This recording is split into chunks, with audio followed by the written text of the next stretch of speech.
Costa Rica está en la piedra. No, esa no. Esta tampoco. Estamos en la piedra fiscal.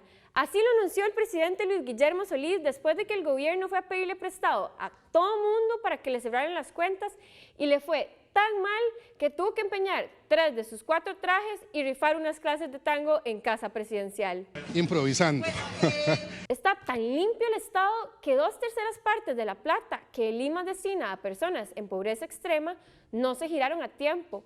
El MEP le atrasó el depósito de recursos a las universidades públicas y se hizo el loco con los 5.000 millones de colones que le debía a sus proveedores. ¿Y a mí cómo me afecta si no soy empleado público ni le vendo figuritas de foam de Precious Moments al MEP? Bueno, pasa que el gobierno pide tanta plata prestada que las tasas de interés aumentan y el préstamo de su casita o de su carro se ponen más caros. Lo mismo pasa con las importaciones, porque el colón se devalúa.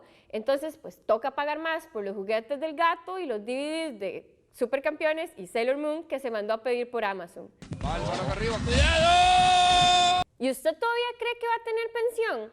Por el camino que vamos, hágase la idea de que tendremos que ir con andadera a bretear y que la caja no va a tener plata para patrocinarnos la dentadura. La caja ya ha sufrido montones. Ha recortado la cantidad de tiempo que el personal está en los hospitales y para no tener que decir que está cerrando clínicas, se vuela servicios como emergencias o obstetricia en ciertas clínicas, dificultando el acceso a servicios de salud en donde más hace falta. En el este de San José le tuvieron que soltar 45 EVAIS al UNIBE, cerraron 9 y la UNIBE contenta haciendo plata, cuidado falla.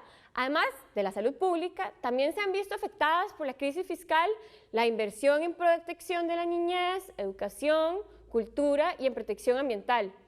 Espere pronto ver a Juan Diego Castro cazando dantas y un FIA con Eric León y la jungla como evento principal. ¿Cómo nos metimos en esta bronca? Bueno, el Estado gasta más de lo que gana, lo cual se conoce de una forma más pomposa como déficit fiscal. Entonces, como no alcanza la plata para completar el presupuesto que deberíamos poder gastar, toca pedir prestado y sacar crédito. ¿Cuánto? Este año el tarjetazo equivale al 44% de ese presupuesto nacional, o sea, 4 billones de colones. Para que hagan números del menudillo, es como si pasáramos la tarjeta de crédito para poder hacer el diario en la feria o como si estuviéramos con los compas troleando al presidente en Facebook y pasáramos la tarjeta para ordenar las pizzas toda la noche porque nos quedamos sin plata.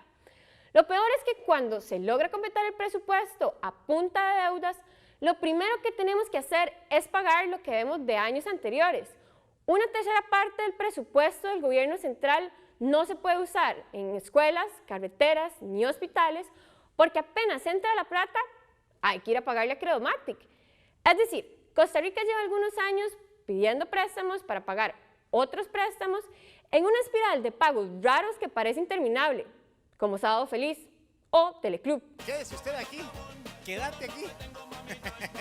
Hay varias causas para este desbalance. Por muchos años, pericos y mariachis se dedicaron a recetarles un montón de regalitos, incluidas pensiones de lujo y salariazos para altos puestos políticos, hasta por 15 o 18 millones de colones al mes. Con esa plata uno se puede llevar al barrio entero al Mundial de Rusia, comprar tiquetes VIP de por vida a los conciertos de Ricardo Montaner o 3 tomates hidropónicos en la Feria Verde de Aranjuez. Y las convenciones colectivas en las que los trabajadores negocian grupalmente con sus patronos han sido en ocasiones aprovechadas por esos mismos gobiernos para ganar votos de sindicatos, con beneficios como bonos por llegar temprano al trabajo o pluses por tener fotos de Pepe Figueres en la oficina.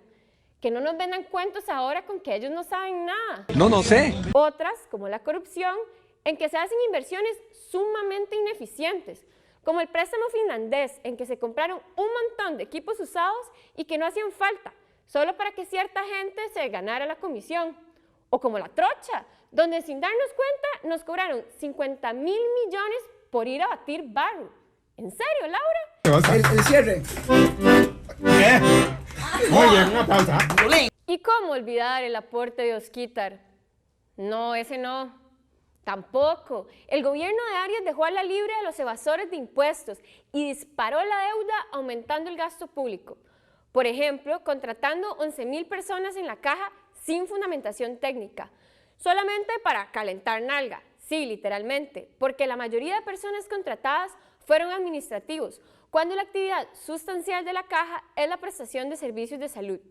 Gracias a él, hoy la deuda total de Costa Rica es del 45% del Producto Interno Bruto, como si cada familia costarricense debiera 12 millones de colones a los acreedores. Pero la causa más importante de todas es la caída de ingresos del Estado. Cada año se va en el equivalente a 3 billones de colones en impuestos, lo que representa cerca del 8% del PIB, según estimaciones del Ministerio de Hacienda. Y recordemos que el hueco entre ingresos y gastos, razón por la que nos endeudamos tanto, es de 2 billones. Es decir, si todo el mundo pagara todos sus impuestos, no habría que pedir prestado.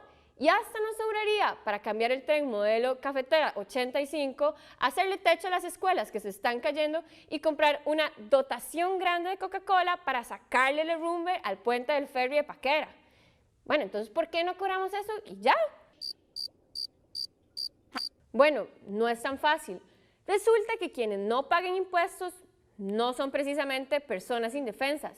Todo lo contrario, son gente bastante poderosa, que son parte o tienen influencia en los partidos políticos más importantes del país. Por ejemplo, hace un año se descubrió que a Paulina Ramírez, diputada del PLN y presidenta de la Comisión de Hacendarios, personas externas a la Asamblea Legislativa le escribían las mociones para obstaculizar el proyecto contra el fraude fiscal y para hacer que se redujera la pena por defraudar al Estado. ¿Y quiénes se las escribían? Abogados como Adrián Torrealba, del bufete Facio y Cañas, quien tuvo su momento de fama el año pasado cuando su nombre se vio involucrado en los Panama Papers por defraudación fiscal. O Humberto Pacheco, abogado del bufete Pacheco y Coto, uno de los más importantes del país, que dice que eludir impuestos es un derecho universal. Elusión es un derecho universal y el que una persona haga todo lo posible dentro de lo legítimo para no pagar impuestos es justo. Hay algunos que la tienen muy fácil para no pagar impuestos. Una de cada 5 empresas consideradas grandes contribuyentes o que tienen más de 50,000 millones de colones de activos reportaron pérdidas de 2010 a 2013. ¿Y cómo se sostiene una empresa tan grande si tiene pérdidas todos los años? No lo podemos saber porque los libros contables de las empresas no están abiertos para ser investigadas, entonces tenemos que creerles. Los proyectos que podrían permitir un mejor cobro de impuestos con registros de accionistas y levantamiento del secreto bancario a empresas investigadas son bloqueados en la Asamblea Legislativa. Y diputados como Otto Guevara y Rosibel Ramos están todo bien con que se muestre en tele la cara de un mae que se robó una lata de atún y unas picaritas y que vaya 5 años a la cárcel, pero prefieren mantener en secreto y fuera de la cárcel la identidad de quienes nos deben 3 billones de colones que hacen falta para servicios públicos de calidad para toda la población. Arman un escándalo porque un conserje, y literalmente uno, gana 1 millón de pesos en la UCR, pero todo bien con los grandes empresarios que nos quitan millones de dólares al año. Otro está tan preocupado que propone quitarle plata a la educación a la vez que hizo un proyecto para que le suban el salario a los ministros, diputados y al presidente, cuyo salario pasaría de 5 a 8 millones. Porque claro, en el sector público esos son los pobrecitos, los de arriba, como si no fuera suficiente con la casta de funcionarios políticos que tiene el país. Y créanme, no son pocos. Por ejemplo, el gerente del BCR, Mario Barrenechea, que gana cerca de 15 millones de colones al menos. Johnny Araya, cerca de 8 millones en la MUNI de San José. U Olivier Castro como presidente del Banco Central, que gana cerca de 13.5 millones de colones al mes. Pobrecitos, apenas duplican el salario del presidente de Estados Unidos. ¿Cómo harán para vivir, verdad? Y no solo es así de contradictorio, la propuesta de presupuesto del próximo año, elaborada por los diputados, contempla no alcanzar el mínimo constitucional para la educación en todos sus niveles, Además, recortes para el PANI, el Ministerio de Cultura, el MINAED, el Ministerio de Ciencia y Tecnología, al Ministerio de Vivienda y al de Agricultura y Ganadería. Todos que contienen programas que aportan al desarrollo del país, sea generando innovación o beneficiando a personas en condiciones socioeconómicas vulnerables. Esto porque hay un estado de necesidad que no parece aplicar para los gastos de la Asamblea Legislativa, que van a aumentar un 6.3%, o para el Ministerio de Relaciones Exteriores, cuyos gastos subirán 6.4%, y tampoco para los grandes evasoros que siguen durmiendo tranquilos de que nadie va a levantarles el secreto bancario ni exponerlos públicamente, como al conserje que gana 1 millón de pesos, que si bien es un sueldo alto, no es como que se va a hacer millonario manteniendo a su familia así. Es más, apenas le alcanza para calificar para un préstamo para comprarse una casa. Y sí, hay que mejorar el gasto público, hay mucha corrupción, despilfarro y pegabanderas. Pero, de hecho, han sido los mismos pericos y mariachis los que se han opuesto reiteradamente a los proyectos para regular las pensiones y los salarios de lujo. Lo peor es que el problema del déficit no se arregla solo con eso. De acuerdo a un informe del Fondo Monetario Internacional, si aplicáramos las medidas más drásticas como congelamiento de salarios, eliminación de todos los pluses, no contratar más empleados públicos o eliminar los beneficios excesivos de algunas convenciones colectivas, tan solo nos ahorraríamos un 1.4 del PIB. Y recuerden que necesitamos cerrar una brecha del 6.1. Si quisiéramos cerrar ese 6.1 solo con gasto público, habría que dejar sin empleo a 62,000 personas, que eso sería como despedir a casi todos los profesores y maestros o despedir a todos los policías, cerrar los ministerios, todo el Poder Judicial y todas las demás instituciones del gobierno central.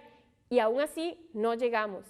El desempleo pasaría de un 9.5 a un 12.45%. Elevaría un montón la pobreza y nos dejaría sin gobierno. Obviamente no es posible. Además, seamos realistas. Si algunas instituciones están llenas de pegabanderas que solo hacen el bulto y se rascan la panza, a quienes van a echar no es a ellos, sino a los empleados técnicos que sí hacen funcionar las instituciones, porque esos no tienen las patas políticas. Quédate vos. Quédate vos. Para peores, como saben que al sector público no pueden sacarle todo, los diputados y el gobierno proponen salidas que nos cobran más impuestos a los que ya pagamos. Quieren elevar el impuesto de ventas del 13% al 15%. Y el problema con esto es que ese impuesto es regresivo, o sea, le cobra más a los pobres y menos a los más ricos. Cada vez que hay crisis, eso es lo que hacen. Lo hicieron en 1980, en 1983, en 1991 y en 1995. Y desde entonces ha demostrado que no soluciona las brechas, solo golpea el bolsillo de quienes menos tienen y desacelera la economía. Pero no hace falta cobrar nuevos impuestos, es suficiente con los que ya hay.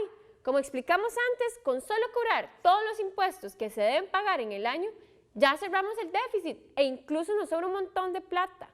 Entonces, ¿por qué nos tienen convencidos que es un problema exclusivo del sector público? Sencillo, quieren que nos apretemos la faja nosotros, los chiquillos que comemos pollo frito en el bus, para que ellos sigan viviendo a sus anchas, mintiéndole al Ministerio de Hacienda sobre sus ingresos. Y nosotros como babosos convencidísimos de que debería ser así, porque La Nación y Teletica lo repiten como loros. Obvio, porque ellos también han enfrentado juicios y hasta han sido condenados por fraude fiscal. Y les sirve que creamos que es culpa de los programas sociales, de la educación pública, de la protección ambiental y no culpa de ellos. Tanto así que Jorge Chavarría, fiscal general de la República, no ha investigado mucho el cementazo porque todos tienen empresas de papel para evadir impuestos. Y pues bueno, don Jorge, tal vez sus amigos, porque los míos no. Así que de ahí, si el responsable de perseguir delincuentes en el país considera que hay un delito que es aceptable, que es casualmente el que tiene desangradas las finanzas del país, y hay un montón de abogados y políticos de mucha alcurnia que lo defienden, pues nada, páguese un abogado de Mossack Fonseca, de los Panama Papers, a ver si va de los impuestos de venta de pollo de bombillo que le alcanza para la cena.